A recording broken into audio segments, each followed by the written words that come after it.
RudeNation. How are you? This is your boys, the RudeBoyz, back again. Episode 197 of the RudeBoyz Power Hour Plus. I'm Sharm. I'm Tom.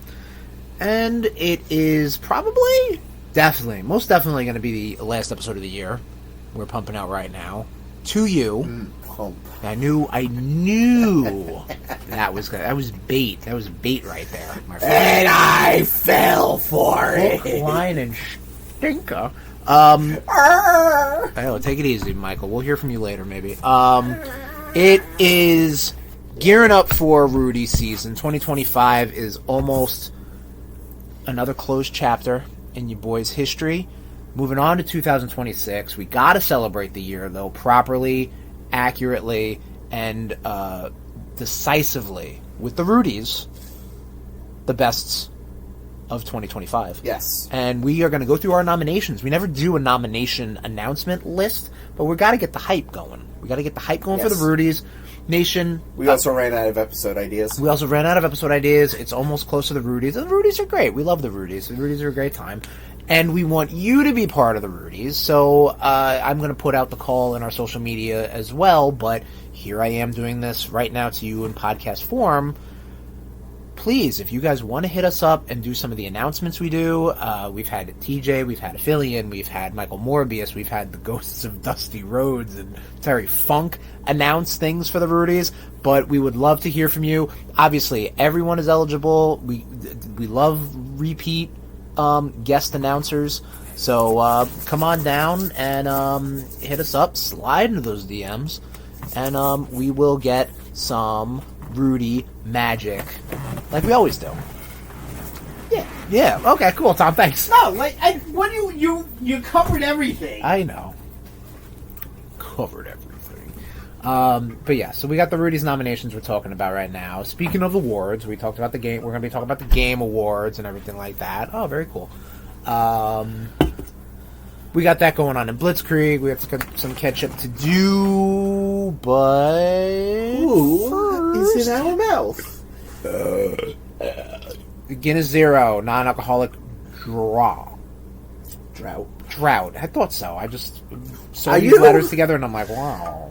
Contains less than 0.5% alcohol by volume. Oh my god. Malt beverage with natural flavors, 14.9 fluid ounces, 21 plus, except U.S. Virgin Islands and Puerto Rico, 18 plus. Pour and enjoy wherever, whenever. Chill and open. Pour and enjoy whenever, whenever. All right. He can read. I literally read everything. Oh, we woke the dog up, Millie. It's okay. Uncle Tom woke you up. You want some Guinness? You're allowed to have it, right? You're on the remote, dog. She wants to watch John Cena's last match again. All right, thought it up.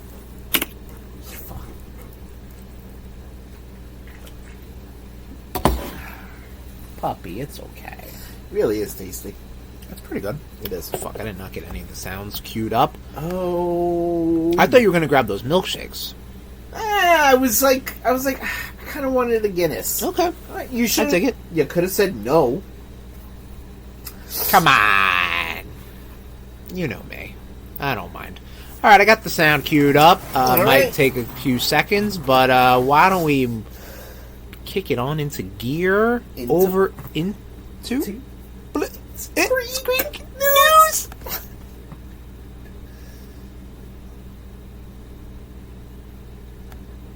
Blitzkrieg News. Blitzkrieg. Oh, it's because it's muted. All right, hold on. Is it muted or your headphones are plugged in? No, it's muted. All right, let's just good fucking start. Let's just pretend, everybody, this didn't happen. All right, let's just pretend. Let's go back to a fantasy land and pretend. All right. Big fucking Bob Ross. Why don't we kick it into Blitzkrieg News?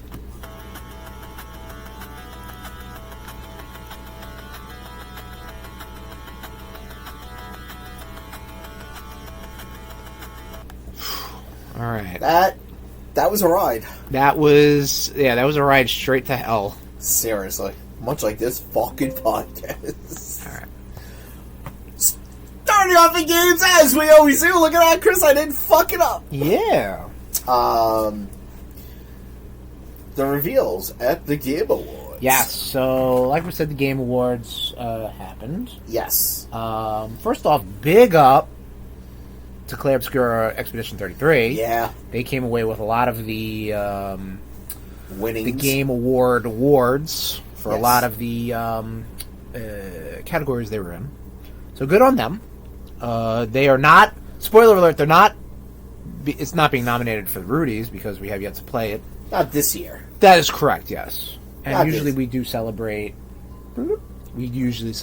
that year's stuff. So, yeah, sorry. One of your boys are going to be playing it. Yeah, 1 year. But we do have a list of things we do want to talk about at the Game Awards. I mean, some Star Wars games got announced. Yeah. Yeah, man. We got Fates of the Old Republic, which is a new game in the Old Republic series, like the Two Knights games and I guess the MMO. I don't know if any of that shit's canon anymore. Who the hell knows? But it is done by the same head guy who did Knights of the Old Republic and the 3 Mass Effect games. So Okay. that's pretty, it's a name that is tied to that. Right. People are like, oh, sweet. I'm hyped for that. Okay. But it's a pretty long ways off. They also announced Galactic Racer, which is your new pod racery kind of game. This is pod racing. And somehow Sebulba returned, and he's there.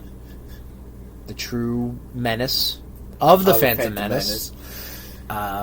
So that's some new Star Wars games. Tom, what do you think about that, buddy? Definitely when they showed the Knights of the Old Republic one, you definitely heard a bunch of Star Wars fans cry throughout the galaxy. Yeah, fair. Because it looks like you might play as a girl. Girl. Yeah. And we know those fucking incels are fucking afraid of, powerful, strong women. Yep. Fucking little pansy waces. Which is kind of, I mean, obviously you got Rey, you have Kay Vess from Star Wars Outlaws, which is a very fine game. Yeah. Like, I think, if anybody, I know with like Black Friday sales or holiday sales, like I would definitely recommend people to pick that up. Right. Just to play through it, experience some fun Star Wars romps. That isn't Jedi shit. Correct, yes. Yeah. But like people like that Dr. Aphra character in the comics. Yes. She's kind of like a space archaeologist, which is neat. Yeah. Yeah, I don't know. Or the Acolyte. I mean, the Acolyte was riddled with problems. Oh, Acolyte was riddled with problems the second it was announced. Yeah, but no, I think when it was announced, people were like, "Oh shit, okay, this is some High Republic stuff, neat." But yeah, it was a lot of nonsense just involved. Yeah. It's just poor execution left. Oh and right. yeah. It just felt very. Blah. But to have a female lead, Yeah. definitely people were like, "Whoa, not my Star Wars." Just the story just was, Right? Yeah, that's what I'm saying. Like it wasn't even Just poor execution. Yeah. Yeah. You have Ahsoka. Obviously, people love Ahsoka. Yes. But yeah, it's I don't know, man. People are afraid of ladies. Oh yeah. I don't know what to tell you. But yeah. What else? Oh, sorry. Yes, the list of the Game Awards stuff. Yes. Leon is in Resident Evil 9. Which Yes. is a terrible surprise because it was pretty much spoiled up and down, left and right. Yeah. And it's Leon, baby. He's going to be there. The fact that they're just dropping that on the Switch like day of, yeah. is insane. Oh, yeah. Shows you what the Switch 2 can do. Well, yeah. Well, I mean, it is, I'm pretty sure it's cloud-based. No, Yeah. it's not cloud-based. I don't know. The game key card stuff is confusing. I know the game doesn't necessarily live on the game card, but, like, I guess it's still downloadable or something. I don't know. But then, I guess, I don't know. It's Well, magic. you just didn't you order a game that has a key card? Mm-mm. Oh, I thought you did. I still have yet to do that. I think. Because it's what? Leon and... The main character is Grace Ashcroft. That's the main character, 8's daughter? Main character who? No, that's not. No, that's Rose or something. Oh, okay. Yeah, no, this is she's apparently, I mean, I don't know if the name Ashcroft is the last name of a character from one of the Resident Evil Outbreak games. Okay. I don't know if it is the same Ashcroft family, but Okay. I think people, when it was first announced, that was like, oh shit, I know that name from that fucking one online Resident Evil game from the mid-2000s. Gotcha. But it's going to have like a sort of Resident Evil 6, like different style of gameplay where it's like Grace's stuff is more of the survival horror stuff, Right. and then Leon's is the shooty bang bang stuff. Right. Which is what you come to expect. Okay. Yeah. I mean, I'm glad to see that it went back to third person, it looks like. But I think it's still swappable. Is it? But I think they want to show you more of the, like, oh, cool, like, hey, remember Resident Evil 4 and 2 remakes? Like, Yeah. yep, this is it. This is it. We're back, baby. Yeah, but Okay. I just... first person. First person Resident Evil doesn't work for me, brother. All right, that's fine. You know what would work for you, Tom? How about 2 new Tomb Raider games? Or how about 1 new Tomb Raider game and a remake, and a new remake? Right, I was just going to say this, but you announced it over me, so... Well, yeah, I was trying to segue into it, but, thanks for hitting the brakes on that segue. So, shut up. So what do you think about that? So, Tomb Raider has always interested me, Okay. but has Can't never... imagine why. So, Tomb Raider has always interested me. I'm just going to no-sell you all night. That's fine. But, Again, when you mention no-selling me, it still sells me. shut up. Fuck. Tomb Raider has always interested you. Yes, Okay. but has never been able to hold my interest. Like, I always like... Because, alright, so especially like, I think, what was it, Tomb Raider 2? Where they, like, send you through an obstacle course, and it took her Laura forever to get up, like, onto a ledge. Right. Because she's, like, doing a handstand. Yeah, Like, a lot of flips and a lot of like, handstands, yes. you're being chased by fucking dinosaurs or saber-tooth tigers. Right. Move Or your both. ass! Yeah. Like, and then what? Then there was the other Tomb Raider remake that they just... That they came out with a few years ago, where it was like people just did video compilations of like her dying. And, Yeah, the Survivor Yeah. trilogy, yes. That's what they call that. I'd like to give it a shot. I just don't know if I'm going to give it a solid shot. Okay. What about you? You're making a lot of jokes talking about shots and Lara Croft, but I'm better Stop than being that. disgusting. I'm better than that. So yes, the Legacy of Atlantis is the remake, which is coming out next year. I've never. That's a lie. I have played 2 Tomb Raider games. I've played the Tomb Raider Legend, which came out on Xbox 360 and PS3, that generation, which was, I guess, kind of like the first reboot. Like, it was kind of like the more classic, like, alright, she's an adventurer, she's jumping around, shooting guns, blah, blah, blah, classic Lara Croft stuff. Then I played Tomb Raider, which was the Survivor style game, Right. where it was like this is her origin story, and this is where she will die gruesomely and shit. Right. So, and I enjoyed both, and I do love me some Uncharted style gameplay, so like, I'm excited for this. I didn't play any of the remasters that came out last year, or this year, whatever. Because I have no nostalgia for those, you know what I mean? If it's a brand new game, I'll fucking pick it up. So, I'm a little excited for it. Like I said, I'm excited to watch you play. Sure. And probably walk into bear traps. I got you. Yeah, I'm sure there'll be a bear trap or two I'll walk into. New Mega Man game in 2027. Yeah, 2027. Like, what are they? They're really taking their time on this one. Hey, look, maybe they want to get it perfect.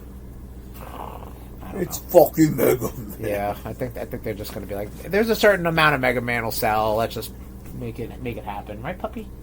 Yeah. So this is called Mega Man Dual Overdrive, I think. Pretty sure it's Dual Overdrive. I think that's what it was. 2027. Maybe that means you're going to be able to swap playing as him and Zero. Or probably Proto Man. Yeah. Yeah, because they did a little Proto Man tune at the end of the trailer. Oh. That's what that was, that whistling. Oh, I didn't know that. I don't know too much about Proto Man. Okay. Then there was also Bradley the Badger. Yeah, so Bradley the Badger is a new game from David Soliani, the gentleman who headed up the Mario and Rabbids games. Which, say what you will about the Rabbids, like, people really dig on those games. I think they're pretty much handled well by a non-Nintendo entity to handle Nintendo characters. And he's been interviewed a lot about those games, and he is very passionate about it. You know what I mean? Right. So that's exciting for him. So this thing, he has gone on to say, him or the studio involved have gone on to say that this is kind of like inspired by Banjo-Kazooie's and Conker's. So it's kind of like a 3D platformer that has a little bit of, you know, it does a little self-parodying, or, you know, like the trailer was parodying Bloodborne and Last of Us. So Then it went to live action where Evan Peters was playing. Also, that happened too. Yeah, that was a little weird. It was fucking bonkers. Yeah. So, I mean, I'm interested in that. That's pretty cool. And it's got some physics-y based, you know, funky powers and stuff. Right. Yeah. Also, there was Coven of the Chicken Foot. Yes, this is the new game out of, I forget the guy's name, but they came from Naughty Dog, and they were part of the creative team behind Last of Us. It seems like it's either a... I don't think it's a two-player co-op game, because that's coming up later. But I think it's like a player and AI-controlled partner game, kind of like a... what was that game? That The Last Guardian. Okay. You know, we have kind of like a little helper that kind of gets you through platforming puzzles. It looks like a full escort mission game. It looks like that, and it looks like a Studio Ghibli a little bit. Yeah.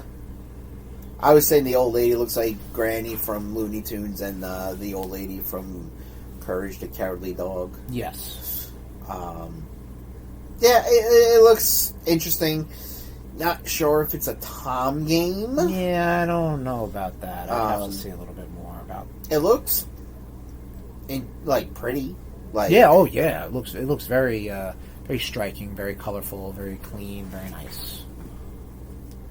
And then last and certainly not least of what we're going to be talking about is Orbitals. Yes, Orbitals is the new. Speaking of two-player co-op games, like we just mentioned. This is that one, exclusively coming out for Switch 2, and the art style is that of, like, a 90s anime OVA sort of thing. Like late 80s, early 90s, yeah. Like, it has, like, the, kind of, like, the framey look to it, like, it's, cell animated, and, all in Japanese, sci-fi action kind of stuff, co-op puzzle game. Ready for your boys to yell at each other. Oh, yeah. Once again and again. Oh, well, we still have a co-op game we got to play and yell at each other. We do got to finish that, yes, because I'm a nominee. You did want to also bring up Divinity, Tom. Yes. Here we go. This gross fucking trailer. This guy just wants to talk about a horse shitting. Yeah, the horse is shitting in that. That's all he wants. That's all he wanted to talk about. This is the new game put out by Larian Studios. Yes, they did Baldur's Gate 3, but Divinity is like their baby. Their bread and butter. Yeah, sure. Their gross fucking rotten bread and their horse shitting butter. Oh, would you calm down? So the horse took a toot. He got scared. Yeah, he got the toot scared out of him. But you didn't need to see it. Oh, would you stop? Would you stop? You need to calm down. I've been calm all evening. No, you really haven't. You've been on 11. You're just like deflecting. Why don't you keep it Blitzkrieg? Fuck you. Any fucking way. Yes. Moving on. Yes. Virtual Boy will make your eyes bleed through the Switch 2 February 17, 2026. Yep. So the pre-orders for the Virtual Boy dock I guess you call it. Both the hard plastic and cardboard went up for release around February 17th, is when the Switch Online Nintendo Classics portion of Virtual Boy games comes to Switch 2. Wait to not touch that at all. Oh yeah, you won't be touching it at all. I will be. I will be touching it and then promptly putting it down because I'm like, yep. This is as terrible as I remember. Listen, some of those games like Wario Land is good. Galactic Pinball is good. People like Tellroll Boxer. People like Mario Clash. People like Red Alert.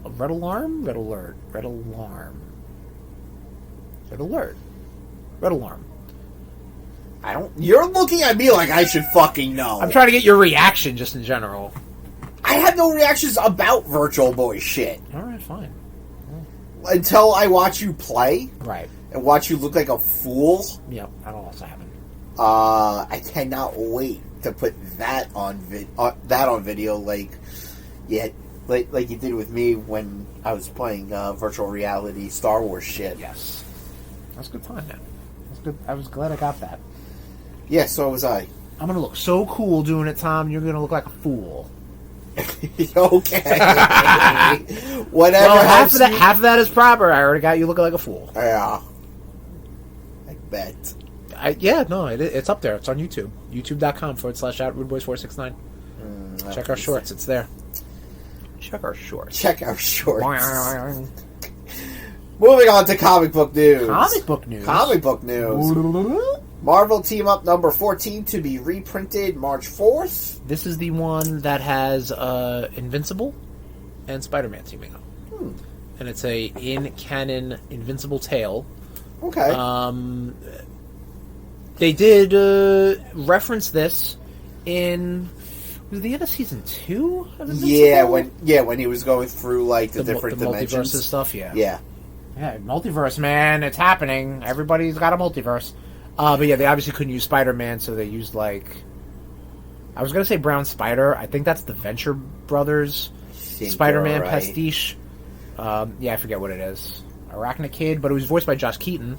Okay. Who did Spectacular Spider-Man, so that's your little wink and a nod. But yes, this is getting a reprint March 4th. Superman and Spider-Man #1 releasing March 25th, 2026.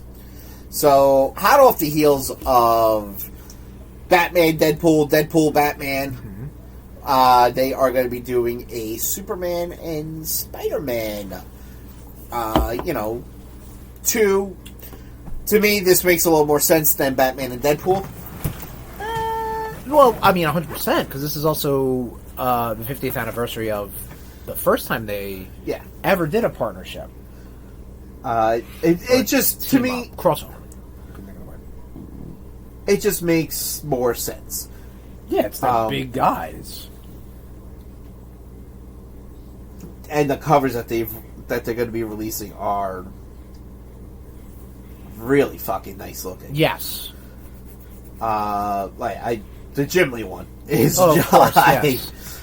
I don't know if this is DC's first one. You know what I mean? Because and I don't really know if the deal is like what they did with Deadpool, Batman, Deadpool was DC gets a crack, Marvel gets a crack. Right. But yeah, this seems like this is DC's because Jim Lee was the one that broke this news. Right. Showed off some of the trailers, covers. I'm sorry. Also, some of the sub-story crossovers. Do I have that written down? I don't know if I have that written down. Are you quite alright, Millie? Millie's getting excited for Superman, Spider-Man. What's up, Bubba? But yeah, I think some of the sub-stories are going to be what? We looked it up, didn't we? No, we didn't. No, I sent it to you. One was like Jimmy Olsen and Carnage. One was Lois Lane and MJ. What's the matter, puppy? That's the one you want to see? You want to read Mary Jane and Lois Lane? Yeah. Fuck. I forget where I showed that to you and how I shared that to you. But whatever. They're going to get some more storylines. It seems more like Spider-Man characters and Superman characters, basically. Right, yeah. Yeah. Jimmy Olsen and Carnage is just weird. Yeah. Well, What is going on over there? What's the matter, puppy? I know it's late. You're on bedtime now. Well, too bad. It's Friday. There you go. Deal with it. Oh, does not have any concept of time. Oh, it's Friday. I must stay awake.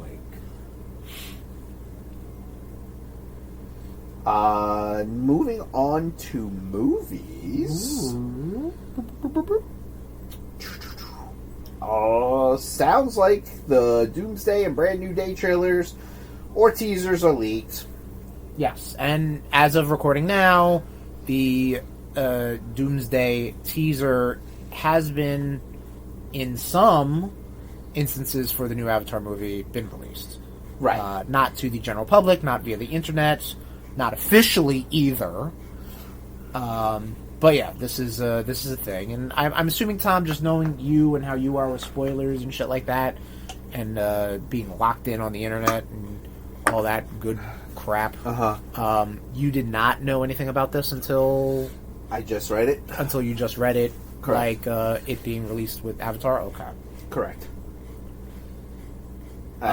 yes. So we'll talk about it. It's a small minute-long teaser of Chris Evans being on screen on a Marvel movie, right? Like kind of like how things left off in Endgame, and he's got a little baby, and it says Steve Rogers will return in Avengers Doomsday and give you a little countdown because it's about a year's time before the movie's released. Right. Yeah. Yes. I hope it. I mean, I hope it's good. Like, you know, it does seem like they're trying to fix some of the damage that has been done to the MCU. Yeah, but is this the way to fix it? I mean, Tom's shrugging. Okay. I mean, look. If it will erase anything, any remnants of Kang. Oh, Kang's fucking done. Once they had RDJ show up as Doom, nobody fucking gives a shit about Kang. They might have to tie that away into a bow, right? But like, to be like, oh, we totally planned this, guys. Look, if it could somehow, if it could somehow erase Eternals, it's not gonna erase Eternals. But like that's kind of the whole problem, right? Like, I mean, we just sat through 5 years of new ideas, new characters, this and that, and then they're just going back to what worked, which I get. That's what you did when you brought the Russos back. That's what you did when you not recast, but where you cast again Robert Downey Jr. Right. Which again, I can understand. I'll you know, all that stuff stinks of desperation. First off, yes, but you know, they could maybe do some interesting stuff with, you know, the multiverse and variants and stuff like that, right? And the Russo brothers do have a pretty good track record, have an incredible track record with MCU movies, sure. But just to be like, okay, yeah, we're also bringing Chris Evans back, and you know, I think when they brought him in for Deadpool, that was like, you know, jokey, and that was kind of the point.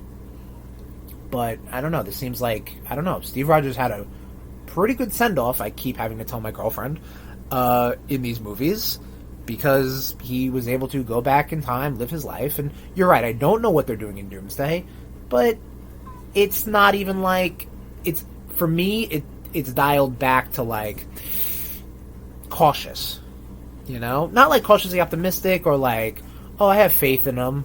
It's just like, what are we doing, guys?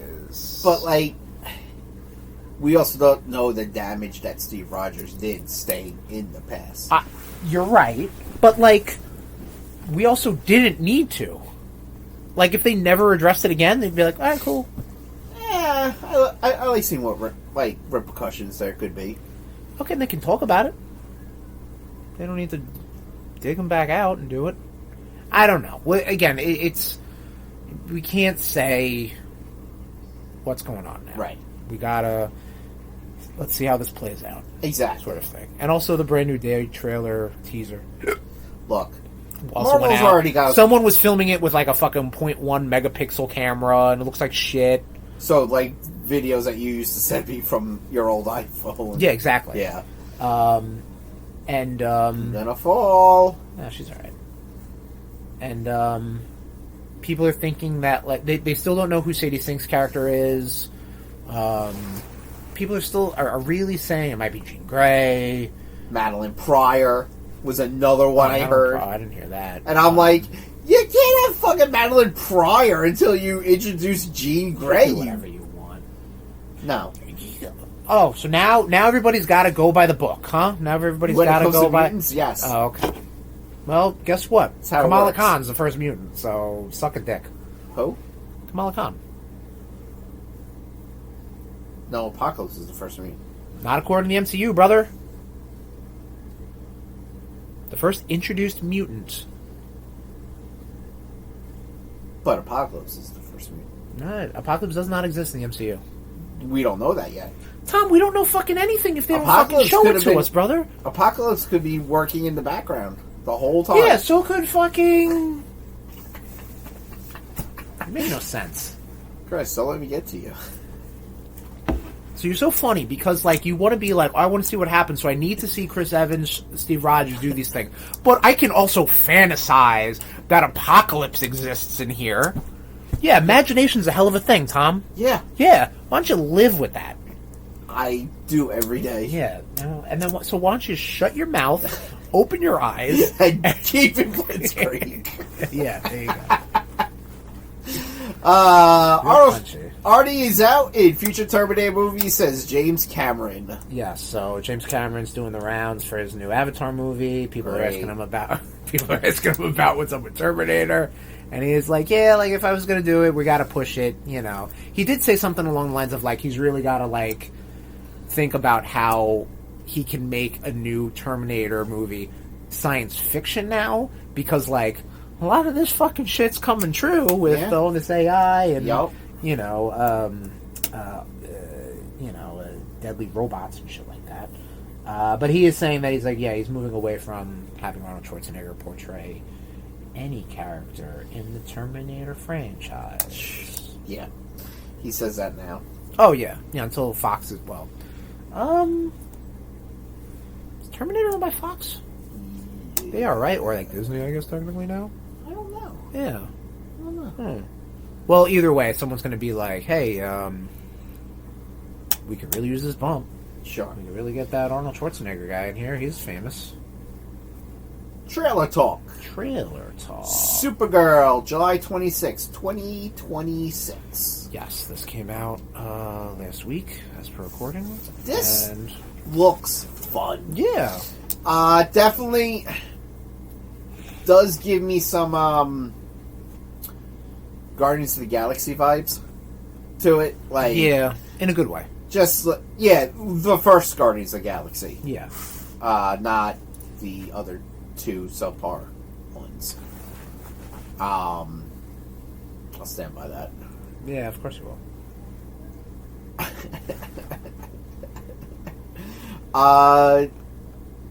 The girl playing her, I can never remember her name. Millie Alcock. Thank you. You're welcome.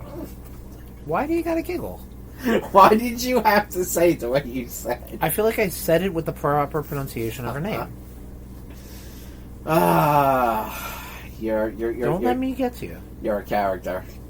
You're not getting to me. You know who's the character? Supergirl. July Yeah. 26, 2026. Yep. You saw the brief shot of Lobo, Correct, yep. which is cool. More crypto. Jason It looks Momoa. like. Oh, yes, much more crypto. That's true. That's you, crypto. And also in 2026, we are Also starring Jason Momoa. Yeah. Also, In crazy makeup. yeah. Street Fighter. Yes. This looks fucking stupid. You're just gonna keep singing poorly over me. This looks fucking stupid, but it's gonna be fun. Man, someone's gonna get something thrown at them today. Yeah, why would you do that? Yeah. Sonic Boom. Thonic Boom. No Saget. Yeah. Sagat. Yeah. Yeah, no Sagat. Someone did a mock-up of Dave Bautista's Sagat. I'm like, pretty good. Pretty good. Pretty good, pretty good. Yeah, no, that would actually be pretty good. Spinning bod kick. Yes. So yeah, I like the vibes of this movie. It really just seems. It's good. It honestly it knows gives me. It knows what it's gonna be. It gives me like sci-fi original movie. Oh yeah, in such a good way. Yeah, like I'm really into it. Like they know they're like this has got to be goofy. Yeah, you know, and it's kind of maybe why I didn't really dig with the Mortal Kombat movie, the most recent one, because like I don't know, it feels like way too serious. Yeah. You know. Yeah, I agree on that. Yeah, it's good. It's gonna be something. Yeah, and I'm definitely looking forward to it. I'm trying to take a picture, dog. Minus like Eric Andre. Yep, there it is. And Andrew Schultz. Like, I'm like, I don't know who's the dude playing Joe. I have no idea. Joe is like your everyman. You know, Joe is like that character from Mortal Kombat. He was in Street Fighter. This is crazy. Yeah, there is a Joe in Street Fighter. Yes, who is supposedly the guy in the beginning of the arcade, but I think that's kind of just like fan canon. You know, when they do like the burn. Oh, okay. And you see the they go up to the tower. Oh, go up to the building. Yeah, and he'll probably just the building. You're right. Yeah, I'm stroking. I like the fact that we got to see the them fighting the car. Yes. Yeah, man. I was like, maybe we will see Sagat. Maybe they're saving that as a surprise. They could, yeah. You see a little El Fuerte too, I think, in the trailer. Like the he was the luchador chef. Oh, okay. In Street Fighter 4. I mean, I think they made him like big and fat or something. Okay. You see, it's like a blink. Right, and blink and you miss. Thing, yeah. I have a feeling that's going to be a lot of like, oh, okay, yep, we have these names. Yeah. And they're just going to get smoked, and now we're only going to be focusing on like Chun-Li, Guile. Yeah, the top, like the main eight. Yeah. Zangief looks like a fucking brick shit house. Yeah, they took Zangief from the game. Yeah. But yeah, I'm digging this. Yeah, it's not like you said. It's not gonna take itself too seriously. Yes, thank God. But yeah, super excited. That'll be on our hype episode. Oh boy, can't wait! I'm super hyped for 2026. You sound hyped, don't we? TV. My hype voice. TV. One Piece will end season 1 at episode 1155, 1228, and go on a 3-month break. Yeah, so fun fact about shows in Japan, seasons aren't like how we have them, where there's a beginning and an end. Because if a show goes on uninterrupted, that is a season. So I've only been watching season 1 of One Piece? Correct, yeah. I thought I'd been doing so good. No. I mean, that definitely encompasses different arcs and stuff like that. Know. But, yeah, no, that's like, I guess, One Piece has not been interrupted that entire time. Well, because I think they also have to catch up to the manga now. That's probably why. Like I think there is a, isn't there like a One Piece or an anime festival or something happening? Eventually, that they're going to have to talk about that. Honestly, there's always a One Piece festival going in Japan. Yeah. And honestly, Oda kind of deserves a fucking break. Sure, yeah. Man. He's been going since fucking, the manga started in 98? And the cartoon, the anime started in 99, I want to say. All right. When did One Piece manga start? 97. 97. And the anime was in 99. Ah. So. Alright, well, yeah. So, there you go. A little One Piece news for from you boys. For the One Piece fan for the of the One boys. Piece fan of you boys. But the multiple One Piece fans that are listening out in the RudeNation. Wrestling news. Wrestling news. Mick Foley walks away from WWE. Yes, he is leaving his Legends deal. Yeah, he's not going to be re-signing in June. Correct. Due to WWE's Political affiliation. yeah, Or and political compliance, I Yes. guess I should say. yeah, to the current administration, Mm-hmm. which is garbage Right. and fucking trash. Right. Everyone from the top down to the tippy top, down to the bottom pits of fucking hell. Mm-hmm. That is this fucking administration and bringing this country there. Okay. So yeah, he's walking away. Right. It was also the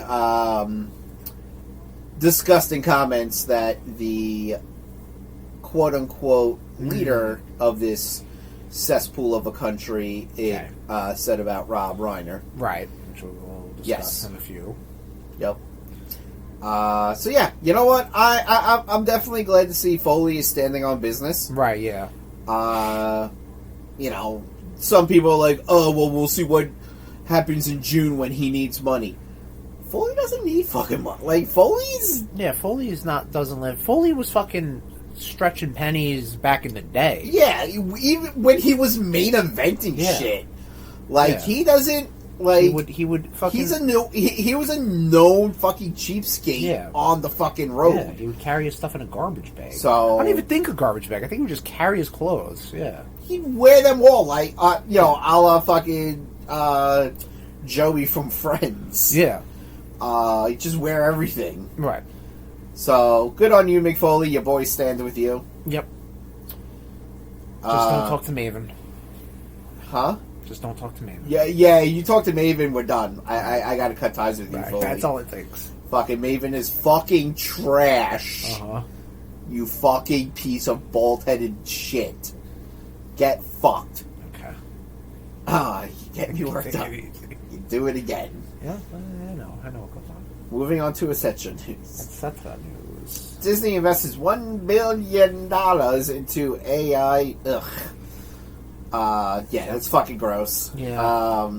Get a fucking life, Disney. If Fucking life Disney. title of the episode. That might be. I'll put it on the list. Yeah, like I mean, come on, Disney, you're fucking better than that. You're better. Well, actually, I guess you're not. Absolutely not. Are you out of your mind? Look at Secret Invasion intro. No, not even that. Just, you know, they this is such a AI is such a fucking tech bubble, and all these people are just like pumping it, you know, and they're just pumping it, and waiting for a huge release. But what's going to happen? It's just going to pop, and it's just going to bubble out, and like that's it, you know. It's going to be, and then it's going to be weak and flaccid in no time, and then the fucking government's going to come try to fucking fluff it back up to get it nice and you know, ready again, and it's not going to be the same, and everybody's going to just stand there with fucking jizz on their face. I knew you weren't paying attention. I was, and I chimed in. I knew it.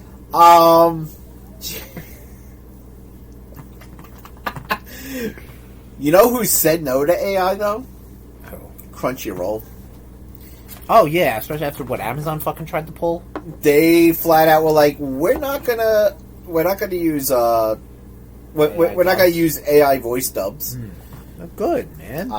Bro, fucking first off, Crunchyroll fucking needs to get their shit straight with their fucking subtitles, because those subtitles are trash. I don't know. I watch shit in dub.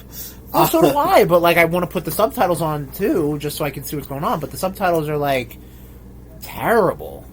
Oh, they don't line up. It's not that they don't line up. It's like some things. It's like that's not even the words. Those aren't even the names. Like a lot of it, I guess, is just phonetic or something like that. Right, What right. is it, though? I'm not in charge. Have you watched anything else besides Gundam?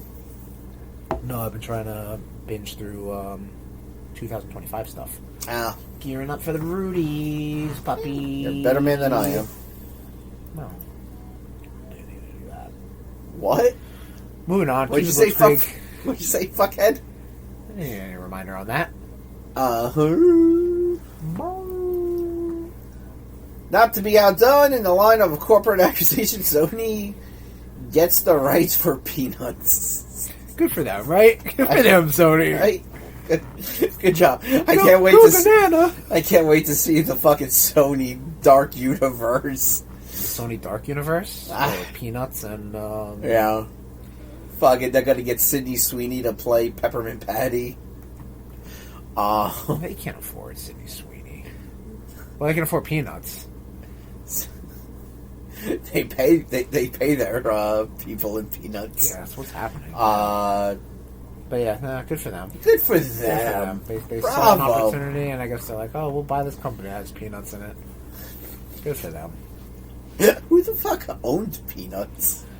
That's one of those things where it's like they were owned by, I don't know, Multiple Schultz people. Group or something. Whatever the fuck it was. I read it. I read into it.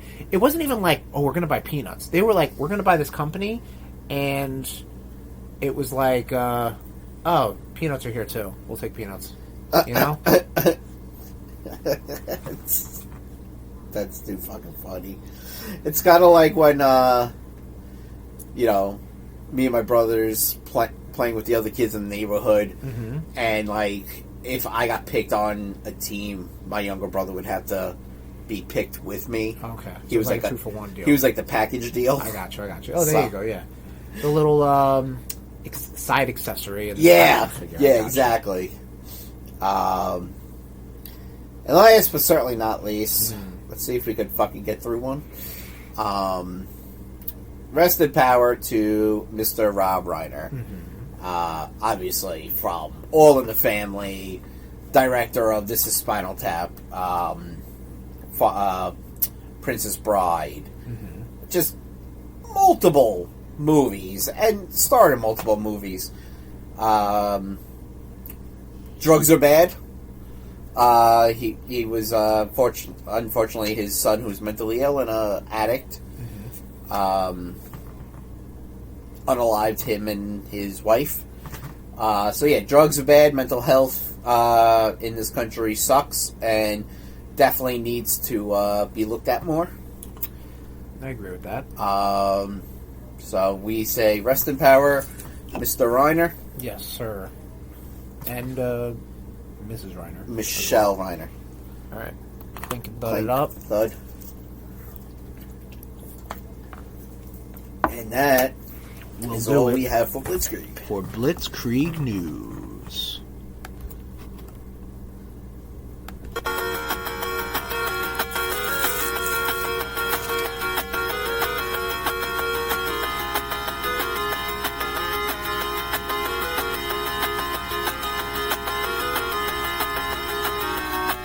All right, let's do some Catch up. RudeBoyz catch up. Oh boy! Chris, what have you been up Well, to? you know what? So I did say I was trying to play catch up with some of these shows that came out in 2025. Which includes, I didn't put this on the list, but I'll talk about it because I finished it up right before I did. The notes, Gen V, Season 2, Gen V. This is the Boyz spinoff.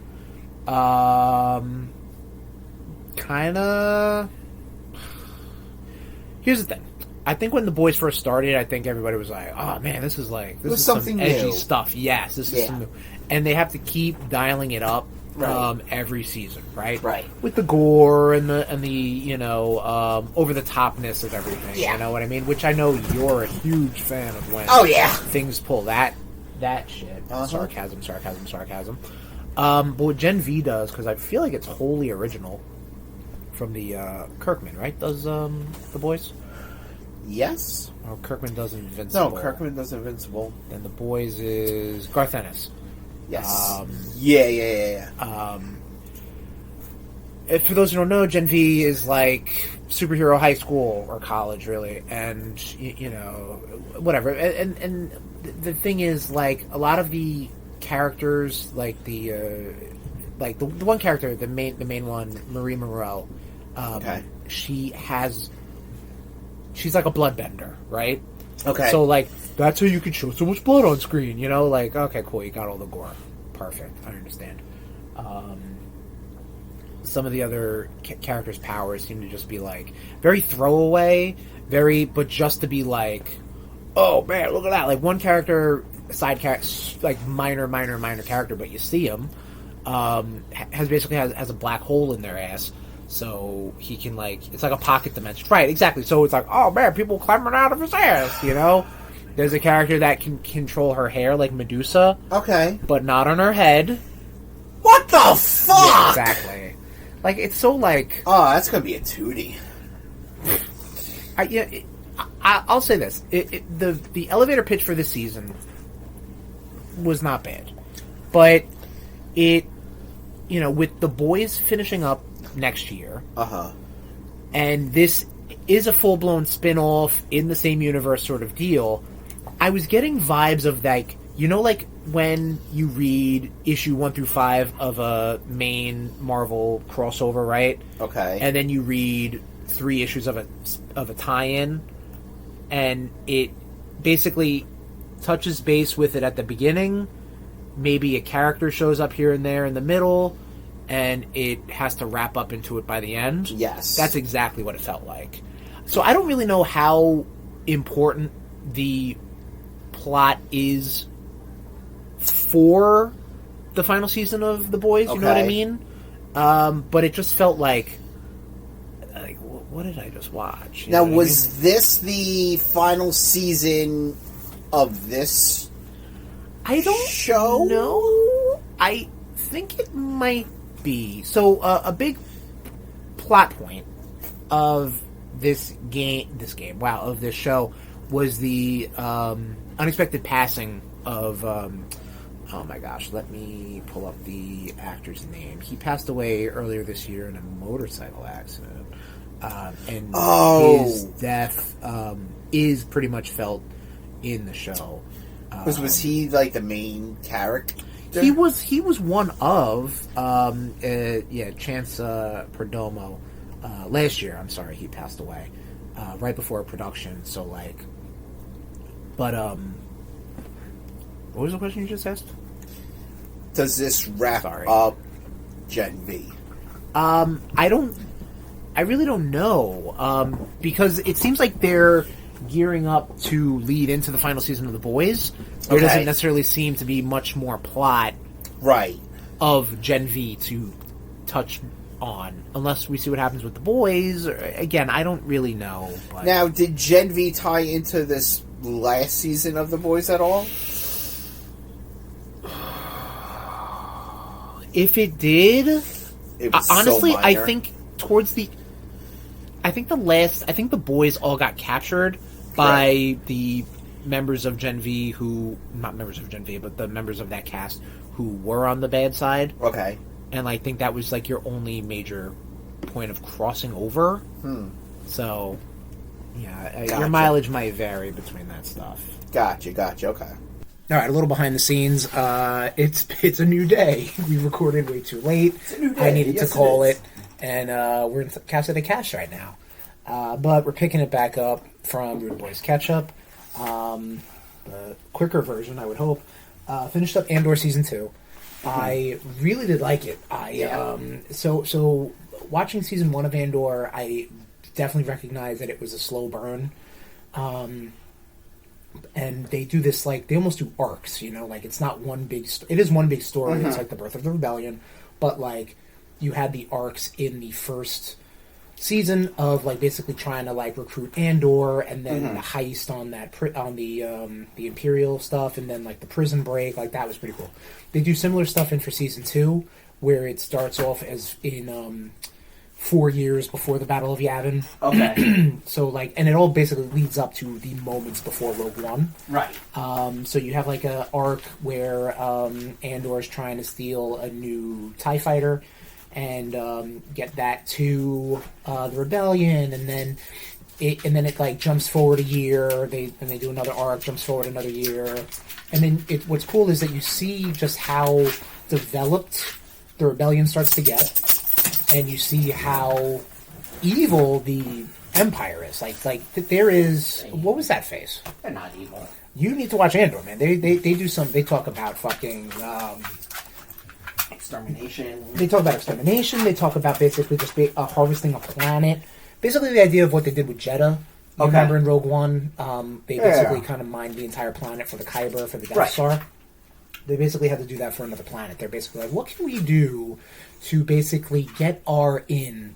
Because they can't just... Because the Senate still exists Right. until the Palpatine fucking liquidizes it. Thanks, Jar Jar.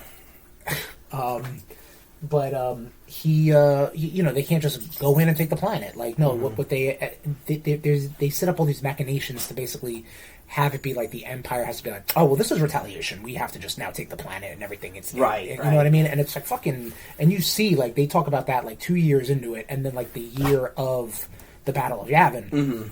It's happening, you know what I mean? So it's a pretty cool premise. It definitely gives a little more weight to Rogue One, Right. which I also rewatched. Okay. Now, did you watch these? Did you watch these with your girlfriend? No, No? no. I think this is some deep Star Wars stuff. Rogue Even One, though, I think she would dig. no, I think so too. But I'm just saying, like in general, like I mean, you need Right. to have like maybe Some sort of knowledge. some sort of knowledge outside of the original trilogy, maybe. Right. Even though it really, like, I know Rogue One was like the first, well, the second Disney era movie Okay. of Star Wars, and they Right. really do the whole like, you see that? You see that blue milk over Right. there? Check that Right, out. yeah. Oh, there's C-3PO and R2-D2 on Yavin base. Oh, check that out. You know, like they do a lot of that. I'm still waiting for the sequel to Rogue One. Yeah, Rogue 2. Yeah. Well, in all honesty, I feel like, you know, parts of Shadow of the Empire, when it deals with the Bothan spies, That's the game. yeah, Okay. the game, the book, the comic, like Okay. all those things. Like, because that's, you know, the Bothan spies, you know, a throwaway line from Mon Mothma, you know, like, many Bothan spies died for this information.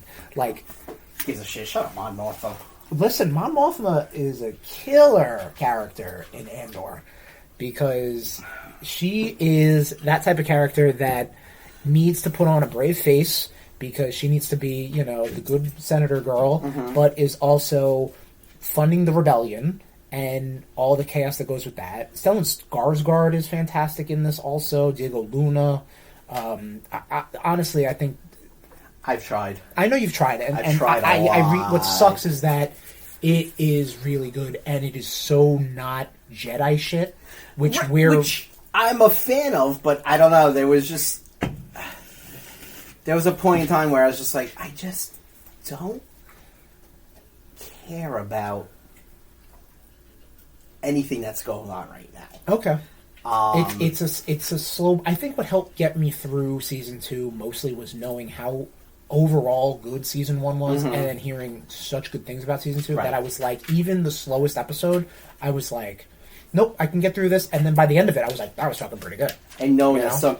and knowing that most of these duds are gonna die in Rogue One. Honestly, and like I said, like it really kind of puts things into more perspective. Like I Yeah. mean, you get Krennic who shows up. Who's what? Ben Mendelsohn? Is that guy? Ben Mendelsohn, yeah. He shows up in season 2 because he needs to be. He's a big player in Rogue One. Which I really feel like they just like wasted him because he would have actually been a really good. What's his name? Thrawn? Yeah. Yeah.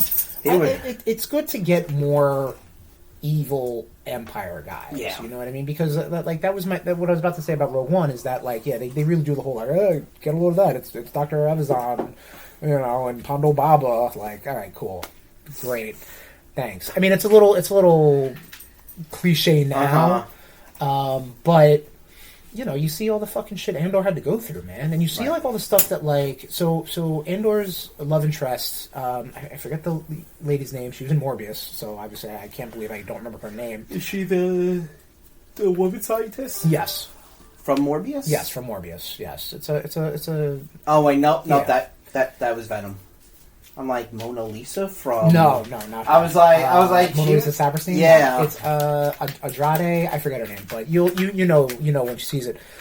She basically gets tortured in season 1, has complete serious fucking PTSD in season 2, and she basically gets addicted to drugs to basically just sleep.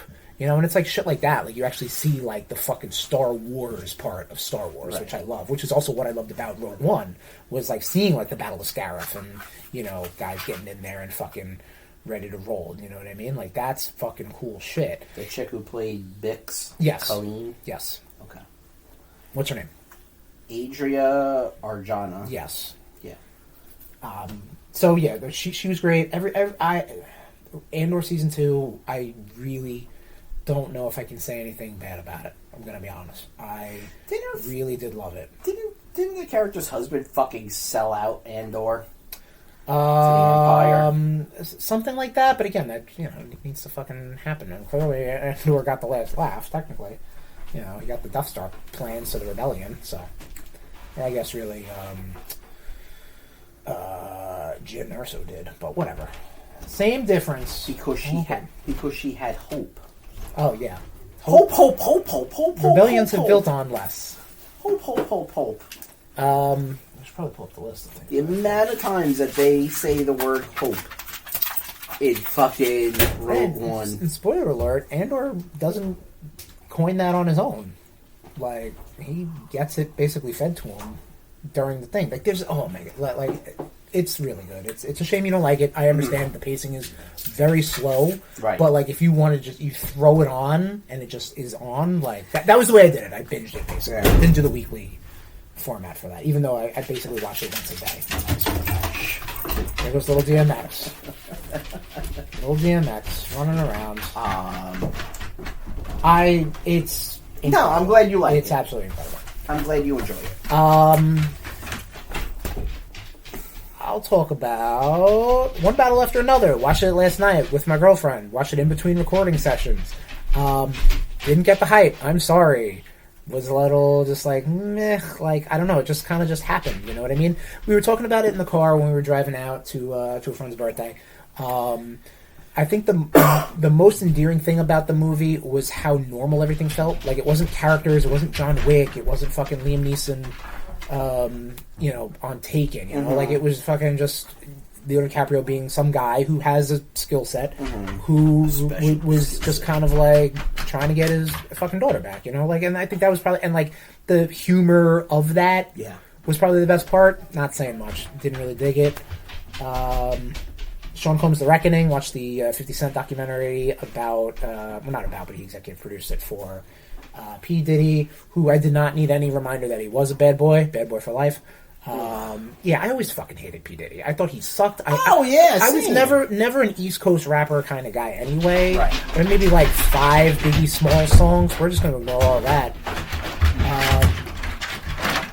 Goodness gracious. Little DMX. Little DMX was a huge P. Diddy fan, I think. Maybe he went to some freak offs. You're talking about my volumes. God damn. Let's run in the family. Family of dogs. Woof, woof. Arf, arf. Yeah, no, it was, I mean, East Coast for me, the most is like Wu-Tang.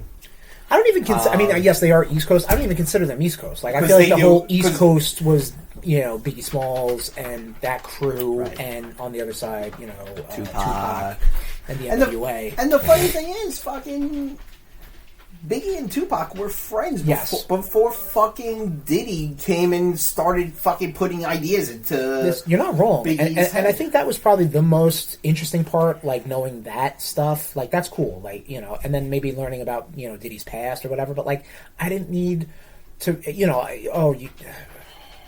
I don't want to downplay any of the tragic stuff that actually did happen. But, like, I also, like, no shit. He's a powerful man who has a lot of power, has a lot of money. Of course he wants to try to get away with a lot of shit, man. It's fucked up. It sucks. These people need to get knocked down several pegs. I'll tell you that much. Right. But, I'm sorry. I'm sorry, everybody. But, I don't know. Documentary. Nothing about the documentary really was like, oh, my God. Groundbreaking. You got him. Right, yeah.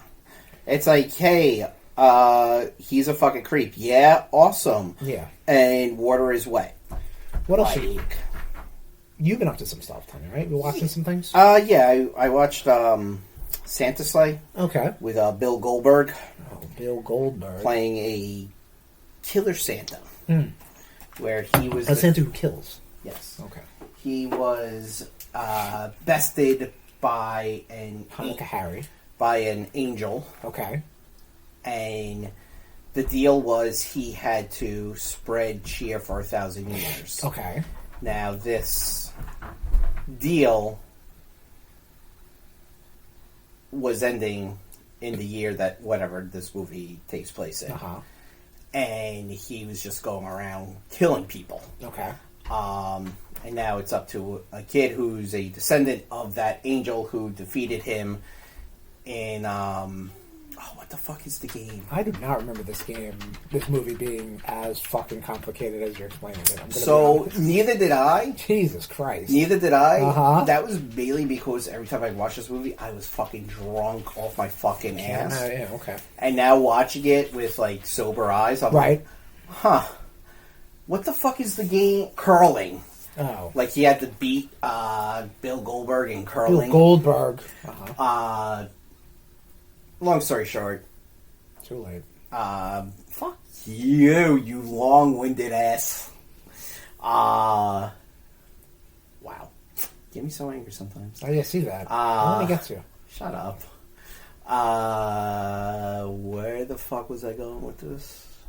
You had to beat him in curling? Yeah, it or was something? It's a fun, brainless fucking slasher. Right. Also watch, Silent Night, Violent Night with David Harbour Okay. playing Santa who is helping a family. So this is the sequel, right? Or, oh, no. No, I just watched. He was I only just one? watched it recently. They're coming out with one next year. Oh, they are? Okay, my bad. Where it takes place in the dump heap of New Jersey. Mm. I also watched The Northman. Okay. Which is by Robert Eggers, Right. who did The Witch, Mm-hmm. The Witch. Lighthouse, Nosferatu. He did do The Lighthouse? Yeah. Okay. Which I think I want to give it another chance. Mm-hmm. Because sounds like you like this movie. Huh? Sounds like you like this movie. I'm getting that vibe. I'm liking the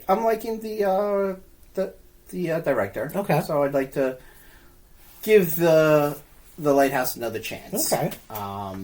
What What do you think about the North? The Northman, North, I North or Norseman? Northman. Northman. Okay. I liked it. It had Eric Skarsgård. Not Skarsgård's man. It also had Nicole Kidman. Okay. Anya Taylor-Joy.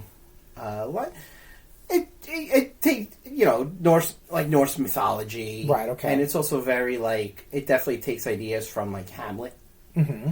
So long though, Sure. like Robert Eggers doesn't know how to do a short movie.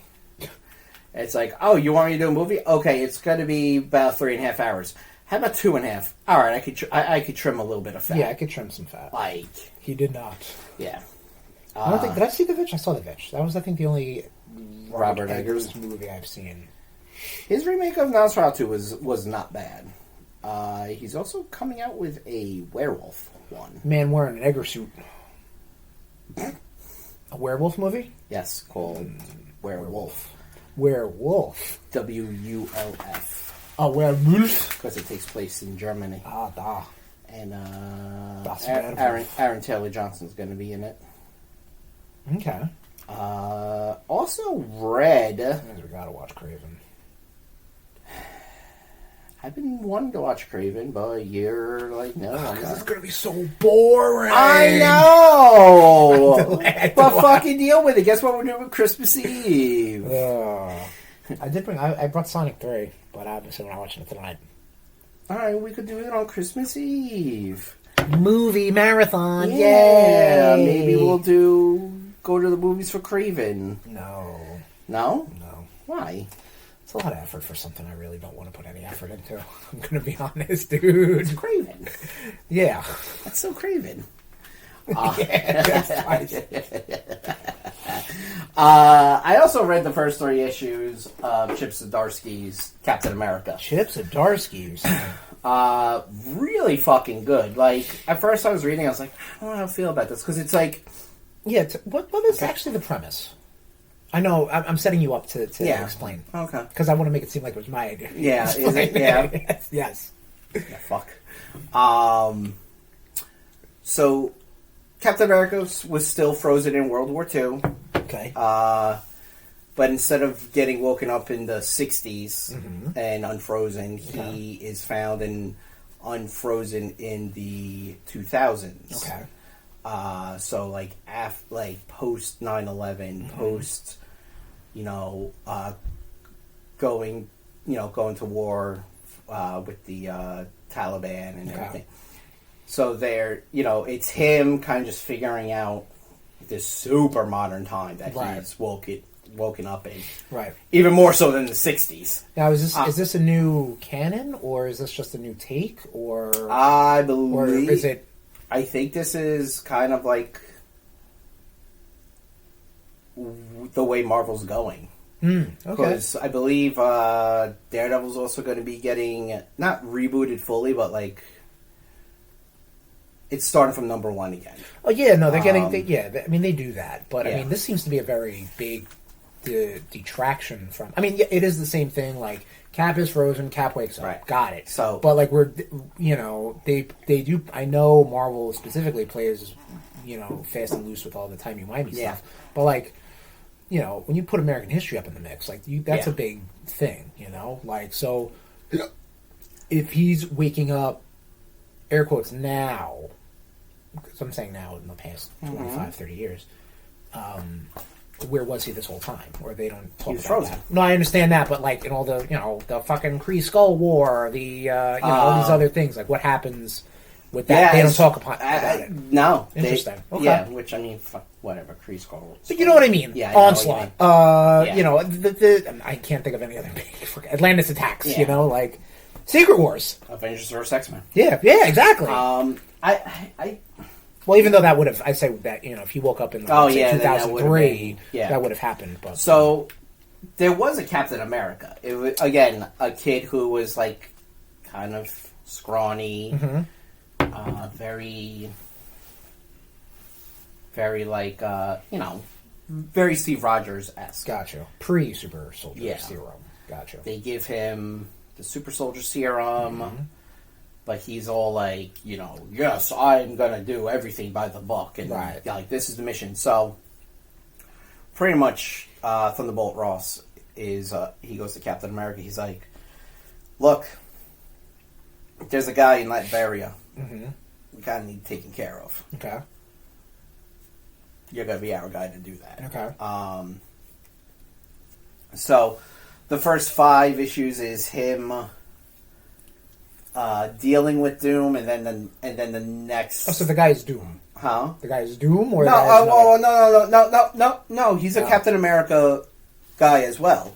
Like, him and Captain America keep butting heads on the mission. Okay. Because the guy's like, no, we just have to save the hostages. Okay. Doom is not a priority. Okay. No, but the guy they're sending in for this Latvian mission, the target is Doom. Oh, yeah. Oh, yeah, okay. yeah. All right. And then, like, It's always Doom. the next part of this arc is going to be dealing with, like, the events during, like, One World Under Doom. Okay. So, because this is, so you're reading, the stuff you're reading is a few months yeah. old, which is still Yeah. pretty fresh. Yeah, exactly. I do want to, I just... And that Chip Zdarsky man is a good little writer. He is. Yeah, I was trying to look up his the Peter Parker. I gotta next time I go to a comic shop, I gotta check out his Peter Parker Spectacular Spider-Man run. See if I can pick it up, because I think I'm gonna check comic book shops first before I go online and try to fucking get all five volumes of Peter David Scarlet Spider again. At least try to buy local. Do that first. Because technically there's only 4 volumes of Chip Zdarsky's run. The 5th one isn't him because it's all Spider-Geddon tie-ins. Right. I've noticed, but I mean, yeah, he's a good little writer. Yeah. Is Howard the Duck. Stop. Everyone should read Chip Zdarsky's Howard the Duck run because nobody gives a fuck about Howard the Duck.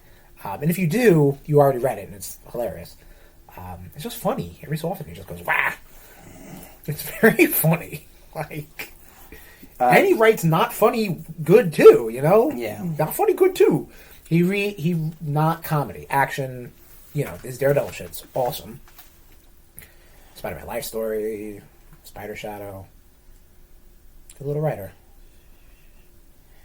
So it's saying that the Captain America from Chip Zdarsky's recent comics, especially Captain America Sentinel Liberty run, with artist Valerio Shenti, is firmly in Marvel's main Earth 616. Interesting. Continuing the legacy with Steve Rogers and Sam Wilson, even exploring multiverse elements by remaining core 616 canon. I was not getting any multiverse shit. Well, maybe. Well, are you reading the AI summary? I mean, and even as I'm scrolling, It's 2025. Everything is fucking multiverse. I don't know if you know this. But But yeah, that's interesting. I guess that's kind of like how what war did the Punisher fight in? You know, like was it Korea? Was it Vietnam? Was it the Gulf War? You know, it's just like how I thought it's always been. I think at some point it's always Vietnam. the war. Yeah. You know, and it's like, what war is that? Yeah. What year are we in? big one. Yeah, exactly. The last one. Which, okay, cool. Really summarize that there, Frankie boy. What about the war on freedom? Yeah, that's it. No, we're always against that. Yeah. The war of terror. I mean, the war of freedom right now in America. That's for sure. Speaking of war, What is it good for? absolutely nothing except unless you're playing Hyrule Warriors, Age of Imprisonment. The latest and greatest Muso game. Tommy's liking Muso games. Tommy's wearing a One Piece sweater. Tommy right has now. to be careful with the One Piece. Yes, Tommy's about to get spoiled by the content in One Piece Pirate Warriors 4. But Hyrule Warriors Age of Imprisonment is a canon tale that takes place in the time. Tears of the Kingdom gets a little funky, timey-wimey stuff. It's after Breath of the Wild. Zelda goes back in time with the Master Sword, or part of the Master Sword, which is like the whole point. Like, why can't Link use the Master Sword? So this is basically telling the events of Zelda in the past. Zelda dealing with the Zonai, the King Rauru, and you know his sister, and then his wife, Queen Sonia, and then like all this other stuff with the original four sages.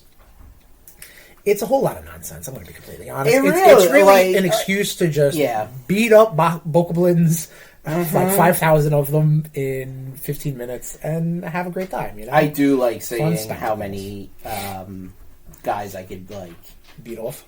Yeah, sure. I think. What's your record? My record for beat off guys is 12,000. 12,000. I beat off 12,000 guys. Wow. Yeah. How long does that take you? Usually it takes me about 5 minutes to beat them off. That's pretty good. Yeah. That's for a novice like you. Yeah. Because you haven't played a lot of these Muso beat 'em off games. Yeah. That's pretty good. So.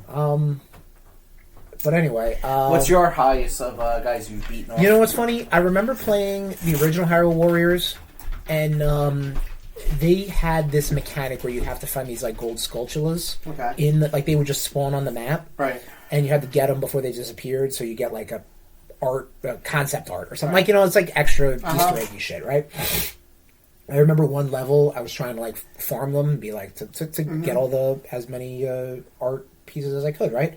And this was before, I don't know if One Piece Pirate Warriors 4 does it, but can you swap characters and like warp to different spots on the map, or no? Not that I've seen. No. Okay. Because that's a newer mechanic. Right. I'll tell you that in just the Muso games in general, the beat-em-offs. So look, you're avoiding the answer. How many guys have you beaten? It must have been off? like 8,000. Okay. Because what happened was I raced from one end of the map to the other, missed it by a fraction of a second, and I said, everyone in this fucking level is getting beat off. Right. Dead. Right. You know what I mean? Like, there will not be one guy left standing who I have not beaten off. Right.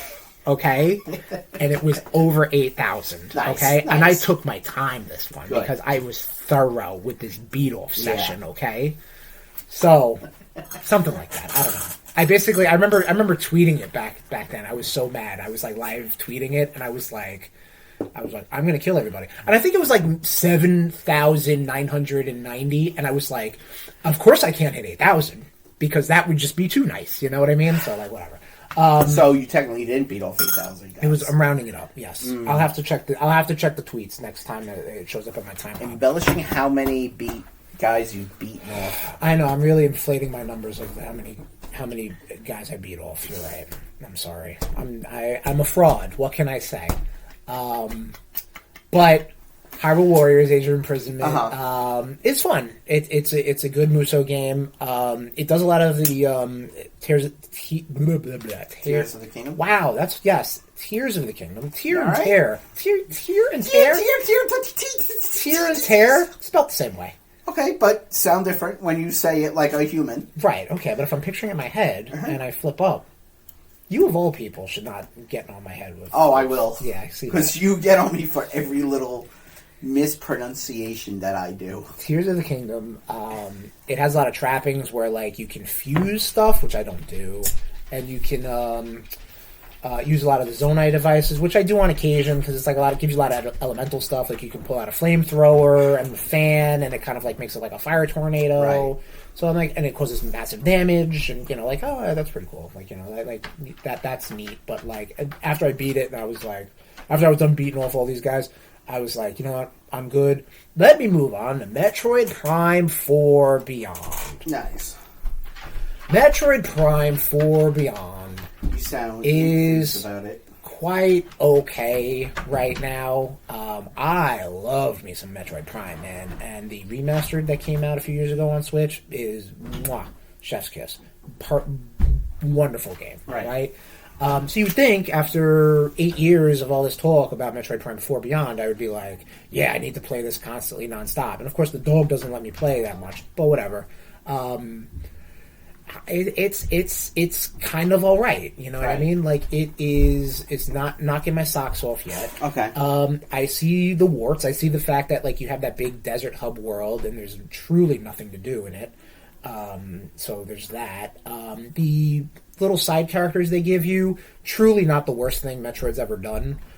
Even Other M I thought was like corny, and I didn't think that was absolute sacrilege. I can't speak for Federation Force because I did play it and I tried playing it single player and it just was not working out. It sucked. But definitely not the worst thing Metroid's ever done. When you getting actually into it, it's good. You know, when they actually let you do the stuff and actually let you get into it. It's more kind of like temples and not one big open world sort of thing. Right. Like in Super Metroid, let's say, or Metroid Dread. You had like, you know, joints and stuff like this, and you would like get the wave beam, and you're like, oh, there's a wave beam door over there. Let me go over there and open that up. You know what I mean? Yeah, use the missiles for the missile door. Exactly. Right, yes. yeah. This is a little more guided, where it's almost like, and I don't mean guided in the sense that, you know, a guy actually says, hey, why don't you check this out? And it's 2025, please. Like, you know, you can push me in a direction. That's totally fine. I'm not offended.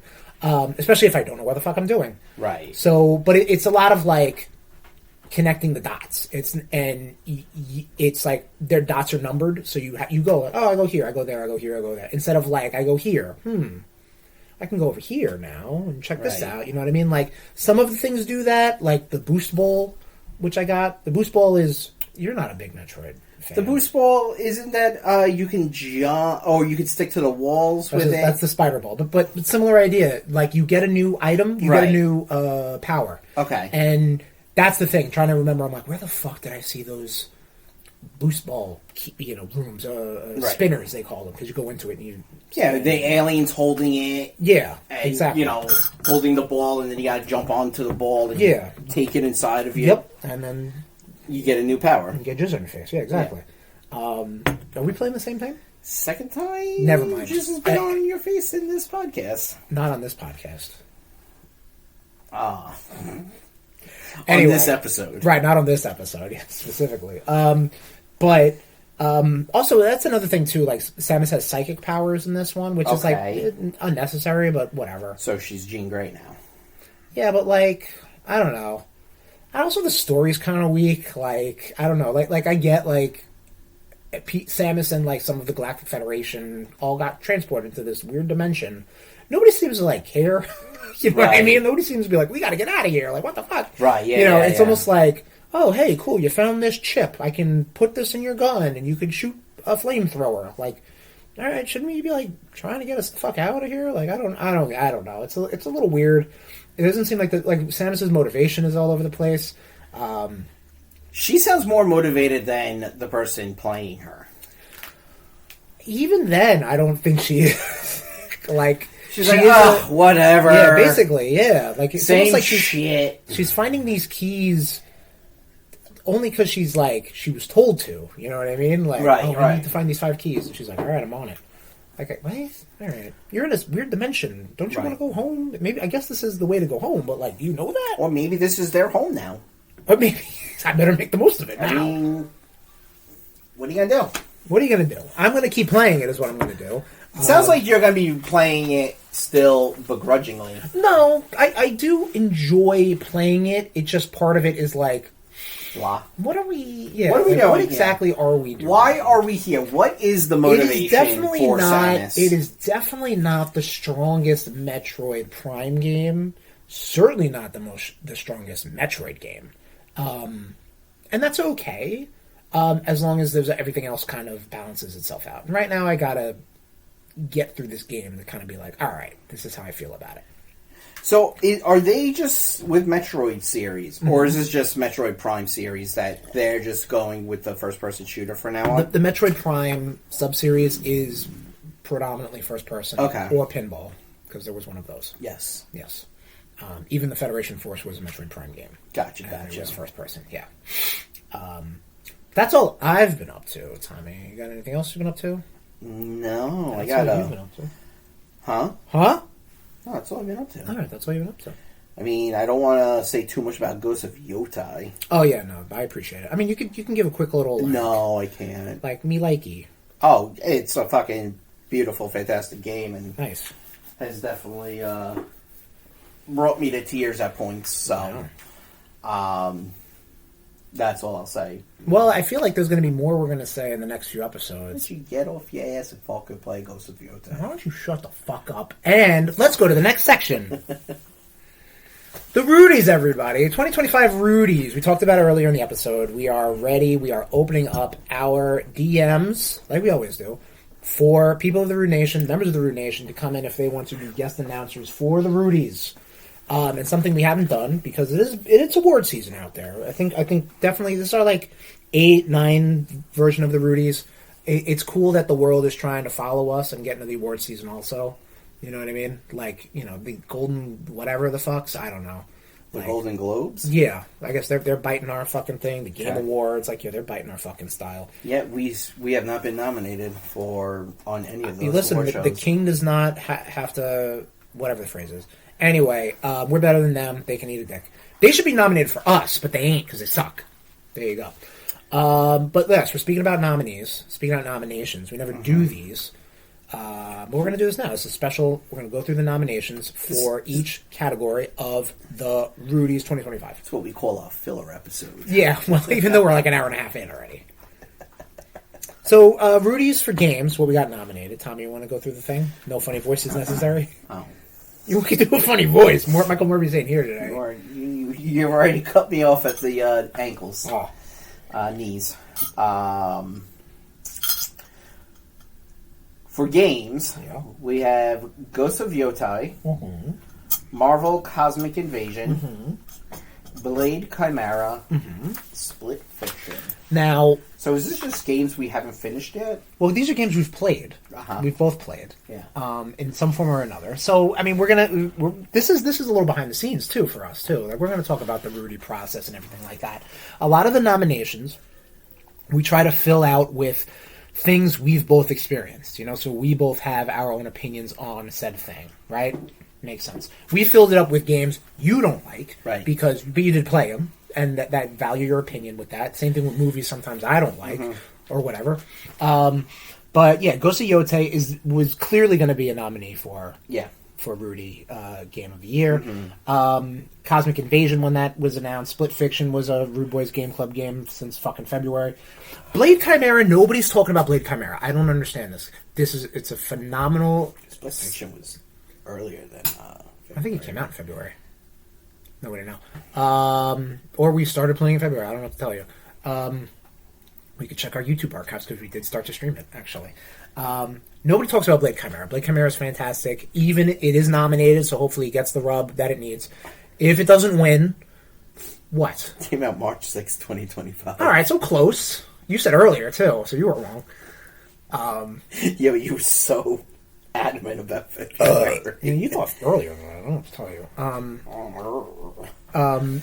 If Blade Chimera wins, I hope it gets a lot more traction. Oh yeah, that game was fucking fantastic. Yeah, but we don't want to bury. We're not trying to give any, So, but yeah, Ghost of Yotei. All these games are fantastic. Beat 'em offs. You got Game Club games. Ghost of Yotei, Blade Chimera. I think the biggest omission is going to be the Darling of the Year, Expedition 33, but we have not played that. It's on Game Pass. Tommy got it for his birthday. We'll play it hopefully maybe next year, but I think that's it. I mean, I don't think you played really any other games that came out this year. I mean, Mario Kart World, but it's fine. Yeah, kind of dropped it rather fast. Yeah, when other stuff started hitting the store. Same, absolutely same. So. Alright, so we can move on to the next. Movies. Superman, Sinners, Weapons, Thunderbolts, Fantastic Four, Predator, Killer of Killers, The Naked Gun. Now, we did mention Sonic 3. If we watch it before we get to the Rudies, that could be a last-minute nominee, depending on how it is. I know TJ's clamoring for it, our boy. But a lot of the same heavy hitters. You got your comic book movies. You've got your big franchises, a reboot. Originals. I think, Sinners and Weapons are really holding it down for the originals. I mean, don't get me wrong, if we also see Predator Badland on... I was just seeing if that's... I don't think it's available even for purchase yet, digitally. I don't think, but last time I checked. But I'd love to see that, too. That could be a last-minute nomination. But a lot of good movies. Even when I watched One Battle After Another and I went onto my log, I was like, fuck, I saw a lot of movies this year. Yeah, you're welcome. Yeah, I mean, listen, we watched the first 3 Indiana Joneses. I've seen 2 Aliens movies. 3 Alien movies? Yeah, I saw Romulus in January. Yes, we did. The John Carpenter movies we were talking about for an episode. Yep. Mario movies. We did a lot of RudeBoyz go to the movies as well. I've seen a lot of movies, but I think this one might. I'm just going to call it right now, without saying names. I think this one might be a little divisive between you boys. I'm going to be honest. Oh, absolutely. Yeah, absolutely. Yeah. So and we already know what 2 movies are going to be that decisive. I think so. So, all right, we can move on to the next category. TV. Yes. Alien Earth, Daredevil Born Again, Friendly Neighborhood Spider-Man, It, Welcome to Derry. Yes.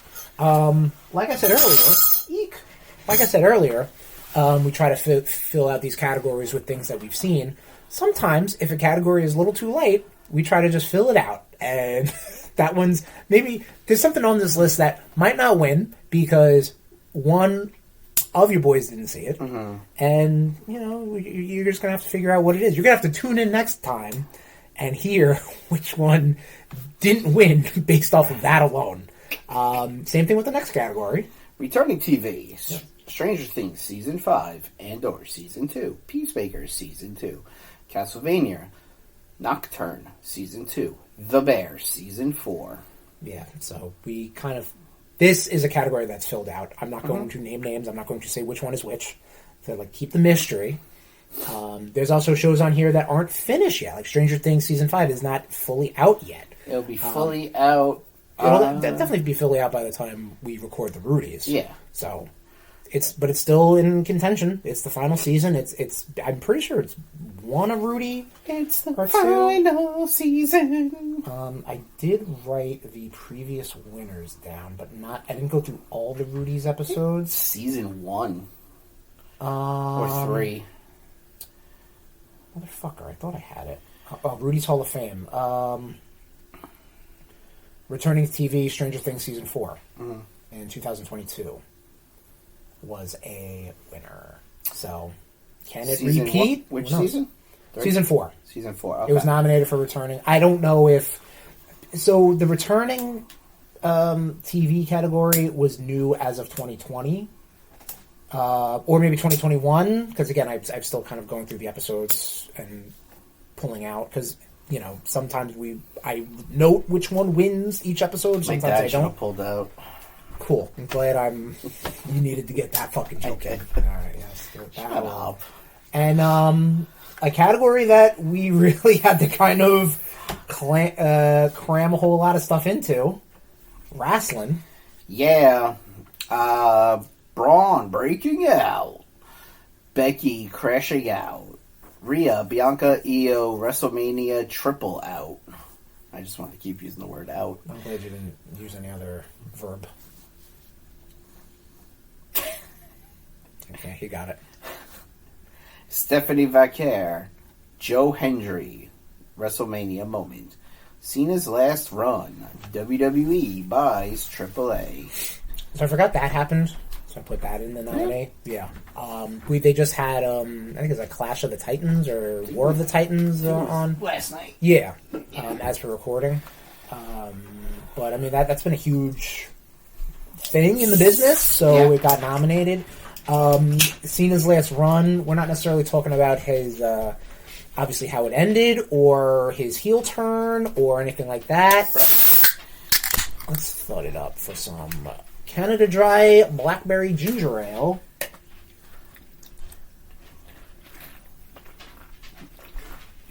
That is tasty. God damn. I know. That is tasty. I'm like, you get the ginger ale, you get the blackberry. You get the sweetness, yeah. Mm-hmm. And obviously, wrestling-wise, is clearly WWE slanted. That's pretty much where we're resting our hats for now. For me, it's just complete. I don't even follow WWE as often as I should, but I always throw it on because it's just there. Tom actively does not watch AEW. I wouldn't say actively. I've watched the past few Dynamites, but nothing spectacular has happened. Okay, so there you go. So we're obviously very ignorant into that. Like, I know, like, the whole Swerve Hangman or Hangman winning the title was a fucking good moment over there in AEW, but I don't watch it to really know that much. Those are it for all our traditional Rudies. There are probably some comics that came out that we could talk about, like the Deadpool Batman. Yeah. But I mean, again, if it's not nominated, it might just be one of those like it was like there. in award shows. Well, since the award shows have started post Rudies, sometimes they cram in a lot of awards at once and go, and the winner of best cinematography is like they just go for it. We might be doing something like that for a lot of other stuff. And RudeNation, check our social media like we do every year. We always like to do a RudeNation Rocks the Rudies. For some fun this or that polls of things that happened in the year of 2025. We'd love to hear you and your and what you think for that, because you get to vote on some of these Rudies. So there you go. Rudies, always a good time. Always. Tommy, before we go, this is, like we said, the last episode of 2025. Yes. It is the holiday season. It's the holiday season. The whoop-de-doo. God, I gotta lower that. Holy shit. Never. There's no fucking lowering me. Yeah, I know. It's the holiday season, so... It's the holiday season. So it's time for the giving of the gifts. Woo! You have me burgerology. Can I help you? Millie, are you trying to help Uncle Tom open his gift? Why don't you help Uncle Tom open his gift? There you go. There you go. That's panting on this recording. Hefty. You're not the only one panting on the recording. Alright. So we got some nice... Did you wrap this or your girlfriend wrapped this? I wrapped that. Okay, just making sure. Yeah. Got some nice Christmas tree wrappings. We got some... I can smell that dog breath from here, dog. Hey, you found your right Yeah, right wow. there. Did you wrap it? I forget that. No, I didn't know. Nice. So what do you got? Gotham Not a visual Knights. medium. Gotham Knights physical media. Gotham Knights, yeah. Hades 2. Marvel's Capcom Fighting Collection. And Red Dead Redemption. Yeah. Thank you, brother. Some little game collection build up. Little games. Yeah. I picked up Gotham Knights as well. So Did you? I might Nice. might have to plunk down like a 3-month subscription at PS Plus just to try online Yeah. in 2026. Yeah, it's a shame it's not. It is single player. Yeah, no. It's a shame it's not more- couch. Oh, That would be yeah. fun. Yeah, I think it's just So- more. It's more fun co-op though. But yeah, you're right. That's awesome, dude. Yeah. Thank you so much. You're welcome. Appreciate that. And now I have this is a little Santa in a sleigh with 2 reindeer. So running at a quarter capacity there. Well, it's a lot of naughty people in the world I this guess year. so. Yeah, but that shouldn't. So- he has to. He could scale back on his. Yeah. All right, I got you. Yeah. Doesn't have to use slave labor as much. This is fair. Or the elves volunteer. Yeah. Yeah. Okay. We'll go with volunteer. I'll give you a dog. Heavy gift, I gotta say. It might be taped to it. Let's fucking get in there. I'm repping it, baby. Get up in those right. guts. So, in similar to birthday, or was it last year? Either way, you got me the Secret Wars Omni. Yes. This is now the Secret Wars Battle World Omni. Volume 1, Yeah, mind that's you. bizarre because I didn't know there was that many Battle Worlds. But these are all the tie-ins from the 2018 Secret Wars. 2018. Yeah. One of the but yeah, this is I dig that. I dig the fact that it's Age of Apocalypse on there. your favorite, Humberto yeah. Ramos. Oh no, you hate Bachelot. Chris Bachelot is terrible. What do you think about Ramos though? Ramos, he's hit or miss. Okay, Sometimes he's good, sometimes he's not. I like me some Ramos. He's usually more good than bad. Okay, Chris Bachelot is just bad. yeah, you don't like Bachelot. Him and Jay Lee. Jay Lee. Yeah, Jay Lee is not are good. terrible. Yeah, Jay Lee is not good. Yeah. I again did not realize that there were multiple volumes. I didn't know either. All I've ever seen was the first is air quotes volume 1. I mean, maybe they do because they did Battle World. They did No, volume 2 is coming out in 2026. Oh shit. Yeah. But what they had all the tie-ins. It was like Battle World, and it was like something else. It was another subtitle. I don't know. No, I know. I think volume 2 of that comes out around some jerk's birthday. Oh, cool. Well, there we go. It'll be on my my gift lead. You better Slobber. You better finish that before your Or I gotta birthday. read the fucking real story first. But yeah. Yeah. So But yes, thanks, Tom. yes, thank you, brother. As always. Yeah.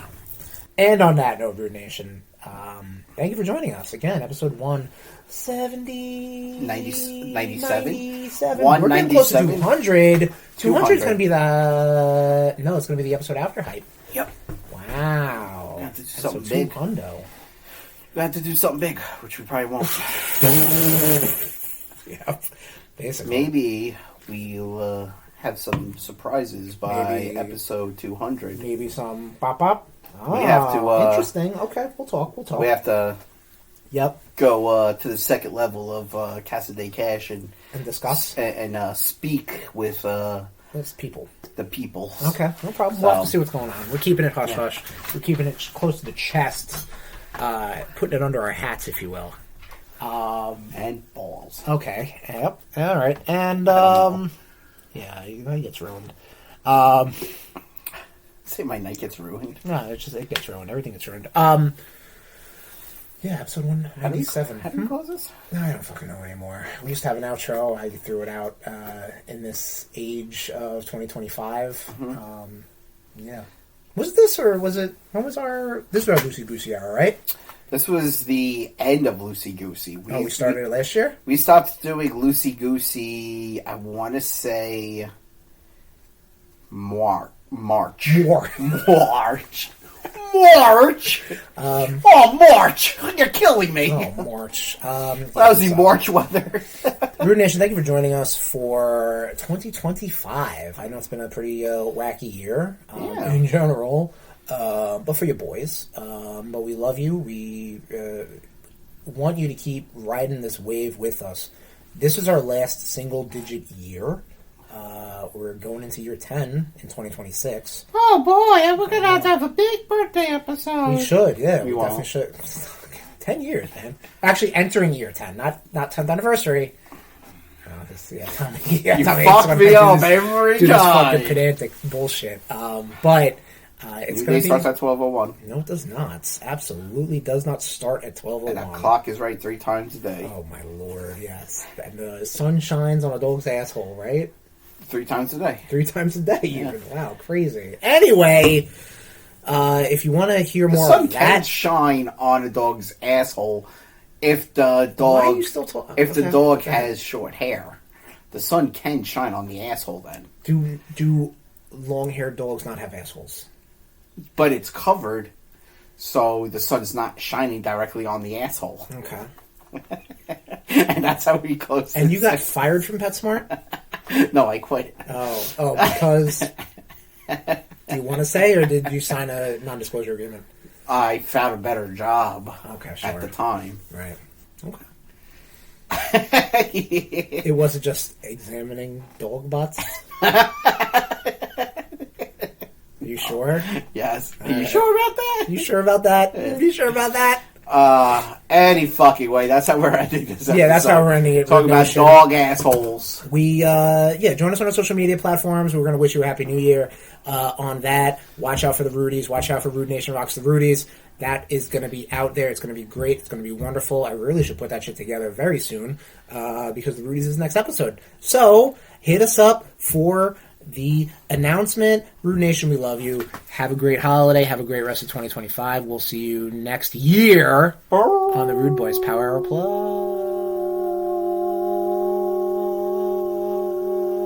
Plus. Damn. This has been a presentation of the RudeBoyz Podcast Network. Oops.